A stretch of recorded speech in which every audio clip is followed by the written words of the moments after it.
Hi, I'm Tori with BELLA+CANVAS. Today we're at DTLA Print to learn all about burnout printing. Essentially, an acid chemical is applied to the garment, which removes the natural fibers, like cotton, and leaves only the synthetic ones, like polyester. So Michael's going to show us how this unique effect looks on both our Heather CVC and our tri-blend fabrications. So what exactly is burnout printing? Burnout printing is essentially the same as a screen print, but rather than placing ink on the screen, we're going to put a chemical that eats away at the natural fibers, in this case the cotton in the garment, leaving behind any of the synthetic fibers, the polyester, and the rayon. So do you have different fabrications you prefer to work with? It depends what you want to achieve at the end. The tri-blend is really nice because it's subtle, but if you wanted to get a harsher vibe, then you can go with the poly cotton, and you get a more sheer fabric with that.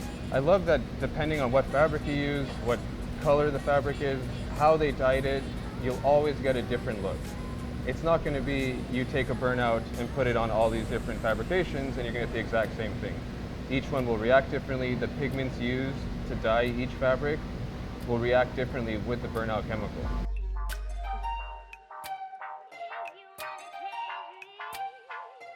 So when it first comes out, you don't really see it. No, you need to actually activate the burnout chemical, Okay. which takes about 4 to 5 passes through the oven at around 300 degrees Fahrenheit. You go 5 times, it fully burns all that cotton. You get a nice dark brown color, and that's when you know that the burnout is actually activated and burned the cotton.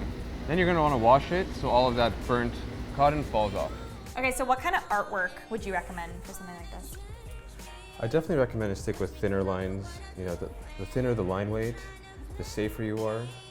Just because it gets so sheer? Yeah, definitely. Generally, people like to stay away from the chest area for obvious reasons. Depending how thin the line weight is, you still can get away with it. Even logo placements, left chest could be cool. If you are going to go chest, I would probably recommend the tri-blend, just because it's not as sheer as the poly cotton blend. What we found with a lot of other blank suppliers, not so much BELLA+CANVAS, is that sometimes the factory will use a cotton thread to actually sew the garment. And if you print the burnout on top of the cotton thread, it'll actually eat the thread as well, Right. leaving the shirt butterflied open on the sides. We have found that the BELLA+CANVAS shirts, they are made with polyester thread, so you're safe. I would still recommend testing regardless. Play it safe and stay 1/4 inch to 1/2 inch away from the seams. The burnout you can actually buy as either a 2-part or pre-mixed. We like to buy it as a 2-part so we can control how much is getting burnt out. And again, you're going to want to test the pressure, you're going to want to test the combination part A to part B. But here we have a full strength burnout where all the cotton is completely gone. Where here it's actually a 65% combination. So not as sheer, a little more subtle. Yeah. Personally, I like this one for myself. And here we have the red tinted burnout, which actually placed a little bit of red pigment as it was burning out the cotton. This tri-blend one is especially cool. So as it took out the cotton in the fabric, this is the poly dye that you're seeing.